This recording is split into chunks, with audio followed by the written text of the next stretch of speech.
नमस्कार, the impact show में आप सभी का स्वागत है। मैं हूं रजत अवस्थी और आप देख रहे हैं इम्पैक्ट भारत टीवी। जिस समय देश में प्रधानमंत्री नरेंद्र मोदी अपने तीसरे कार्यकाल की प्रधानमंत्री पद की शपथ ले रहे थे, उससे कुछ देर पहले एक आत्मघाती हमला हुआ है। मासूमों पर फायरिंग की है आतंकवादियों ने और ये बहुत ही दर्दनाक एक घटना घटी है। कुछ लोग इस देश में, कुछ नेता हैं, कांग्रेस के हैं, कुछ नेता और भी हैं, वो कहते हैं कि पाकिस्तान से बात होनी चाहिए, जबकि सच्चाई ये है कि इतने वर्षों में कई बार बात हुई है, लेकिन लातों के भूत बातों से मानने वाले नहीं हैं। ये कहावत बिल्कुल इस पर फिट बैठती है। कई बार बात हुई, कई बार सब कुछ संभालने की कोशिश की गई है, लेकिन उनकी ओर से मानवता को हर बार मानवता की हत्या ही की गई है। हमें हमारी सेना पर भरोसा है, वो सर्च ऑपरेशन कर रहे हैं। हमें हमारी सरकार पर भरोसा है, ऐसे आतंकियों को मुंह तोड़ जवाब जरूर दिया जाएगा। कश्मीर में वैष्णो देवी जा रही बस पर आतंकी हमला। 2 हमलावर सेना जैसी वर्दी में थे। 25-30 गोलियां चलाई, बस खाई में गिरी, 10 मौतें हुई। जम्मू कश्मीर के रियासी में आतंकियों ने श्रद्धालुओं को ले जा रही बस पर रविवार शाम 6:15 बजे हमला किया। इसमें ड्राइवर और कंडक्टर समेत 10 लोगों की मौत हो गई, जबकि 41 लोग घायल हो गए। दिल्ली में पीएम मोदी के शपथ ग्रहण समारोह से 1 घंटे पहले यह हमला हुआ। नापाक इरादों और कायराना हरकतों से बाज नहीं आ रहा पाकिस्तान। देश की जनता से मोदी सरकार से इस पर बड़ी और सख्त कार्रवाई की मांग की है। इसी बड़ी खबर पर आगे देखिए आज का बड़ा विश्लेषण रजत अवस्थी के साथ। अब हम आपको इस पूरी घटना का विश्लेषण करके बताते हैं कि ये घटना क्या है, कैसे हुई। तो कश्मीर में वैष्णो देवी जा रही बस पर आतंकियों ने हमला किया। 2 हमलावर सेना जैसी वर्दी में थे। 25-30 गोलियां उन्होंने चलाई, बस खाई में गिर गई और अभी तक जो जानकारी है उसमें पता चल रहा है कि 10 लोगों की मौत हुई है। रात 8:10 पर स्थानीय लोगों की मदद से पुलिस ने यात्रियों को बाहर निकाला और घायलों को अस्पताल भी पहुंचाया गया। रविवार शाम से ही सर्च ऑपरेशन चल रहा है। इन आतंकियों की खोज भी जारी है। जम्मू कश्मीर के रियासी में आतंकियों ने श्रद्धालुओं को ले जा रही बस पर रविवार शाम 6:15 बजे हमला किया। इसमें ड्राइवर और कंडक्टर समेत 10 लोगों की मौत हो गई, जबकि 41 लोग घायल हैं। इसमें कोई दो राय नहीं है कि एक बहुत ही अनफॉर्चुनेट इंसिडेंट हुआ है और ये इनिशियली जो हमें रिपोर्ट्स आई वो यही है कि मिलिटेंट्स घात लगाए बैठे थे और उन्होंने उस बस के ऊपर फायर किया जो कि शिवपुरी से निकली थी और टुवर्ड्स कटरा जा रही थी। उसकी वजह से जो ड्राइवर है उसका बैलेंस जो है वो बिगड़ा और वो नीचे बस जो है वो खाई में चली गई।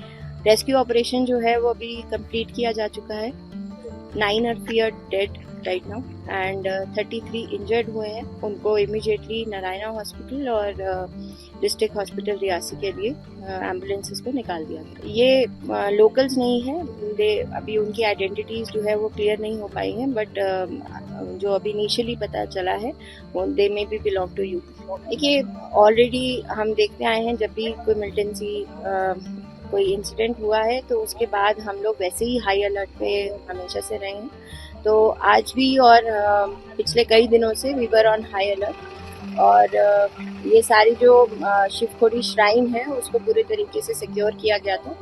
उसके आसपास के इलाकों में भी बड़े दिन से हम अपनी एरिया डोमिनेशन की एक्टिविटीज़ और बाकी वीडीजीज के साथ हमने उनके साथ फायरिंग प्रैक्टिस भी करी थी और उनको सबको अलर्ट पे ही रखा गया। दिल्ली में पीएम मोदी के शपथ ग्रहण समारोह से 1 घंटे पहले ये हमला हुआ। रियासी की एसएसपी मोहिता शर्मा के मुताबिक आतंकियों ने कंदा इलाके में शिवखेड़ी से कटरा जा रही बस पर ओपन फायर किया, जिसमें ड्राइवर घायल हुआ और उसका बस से कंट्रोल खो गया। इसके चलते 53 सीटर बस खाई में गिरी। चश्मदीदों की माने तो घटनास्थल पर 2 आतंकी थे। मोहिता शर्मा ने बताया कि आतंकवादी हाईवे पर बस का इंतजार कर रहे थे। ऐसा लग रहा है कि उन्होंने इस बस को इसलिए निशाना बनाया क्योंकि इसमें यात्री जम्मू कश्मीर के बाहर के थे। माना जा रहा है कि इस घटना के पीछे पाकिस्तान आतंकी संगठन भी है।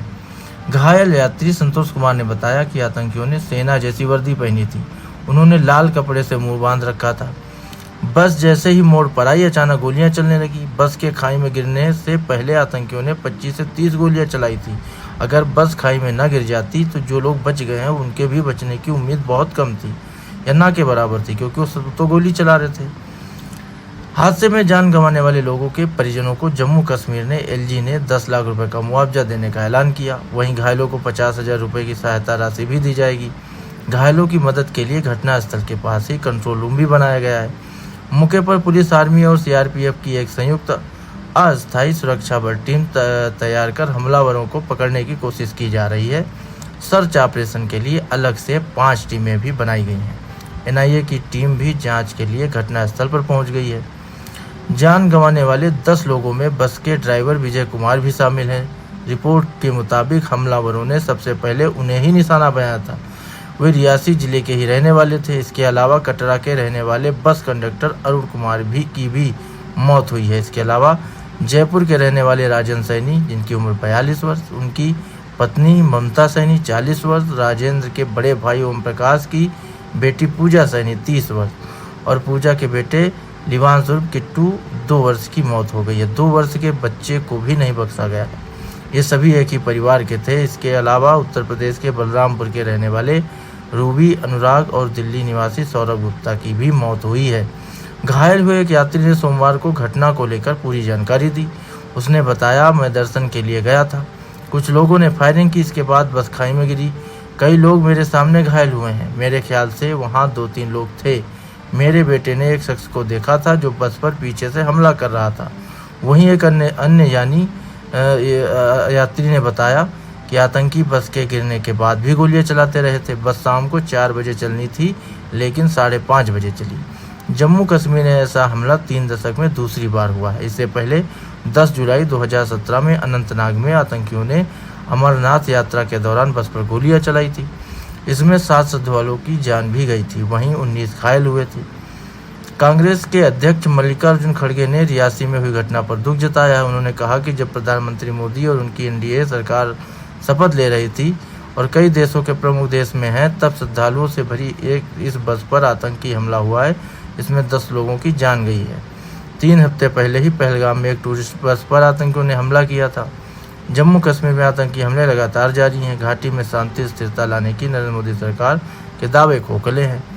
अब यहाँ पर घटना हुई है और ये लोग वही है ना कि हर बार ये पार्टी वो पार्टी, ये राजनीति, ये ही सब चलता है। जिन लोगों के घर के लोग गए हैं, उनकी मृत्यु हुई है, उनका दुख समझने के बजाय जब इस तरह के बयान गैर जिम्मेदारी वाले आते हैं तो देख करके दुख होता है। केंद्रीय मंत्री अमित शाह ने भी एक्स पर पोस्ट करके कहा, श्रद्धालुओं पर हमले के दोषी किसी हालात में नहीं बख्शे जाएंगे, उन्हें अंजाम भुगतना ही होगा। स्थानीय प्रशासन मदद देने के लिए युद्ध स्तर पर काम कर रहा है। मेरी संवेदना पीड़ित परिवार के साथ है। रक्षा विशेषज्ञ हेमंत महाजन ने कहा कि शपथ ग्रहण समारोह में पाकिस्तान को छोड़कर सभी पड़ोसी देशों को बुलाया गया। ऐसे समय पर हमले का मतलब साफ है, कश्मीर की शांति खत्म करनी है। पर्यटन, रोजगार, कारोबार सब खत्म करने का इरादा है। जम्मू कश्मीर के लेफ्टिनेंट गवर्नर मनोज सिन्हा ने कहा कि प्रधानमंत्री नरेंद्र मोदी ने स्थिति का जायजा लिया है और मुझे निर्देश दिया है कि हालात पर नजर रखूं। इस हरकत के पीछे जो भी लोग हैं उन लोगों को जल्द से जल्द सजा दी जाएगी। पीएम मोदी ने सभी घायलों को स्वास्थ्य सेवा और मदद मुहैया कराने का भी निर्देश दिया है। जिस तरह से इस सरकार का ट्रैक रिकॉर्ड रहा है, मोदी सरकार का, निश्चित तौर पर ऐसे लोगों पर बड़ी कार्रवाई होनी ही तय है। इसमें तो खैर दो राय नहीं है। लेकिन जो राजनीतिक पार्टियां बाकी हैं, उन्हें गैर जिम्मेदाराना बयान देने से बचना चाहिए, लोगों का दुख समझना चाहिए। हुर्रियत कॉन्फ्रेंस ने सोमवार को एक स्टेटमेंट जारी कर घटना की निंदा की है। उन्होंने कहा कि मानवता पर हिंसक हमलों की हुर्रियत हमेशा निंदा करता रहेगा। यह हमला विचलित करने वाला है। जान गंवाने वालों के परिवारजनों के प्रति हमारी संवेदनाएं हैं। 16 दिसंबर 2023 को बीएसएफ के एक सीनियर अफसर ने इंटेलिजेंस के हवाले से जानकारी दी थी कि पाकिस्तान सीमा में 250 से 300 आतंकी लॉन्च पैड पर हैं।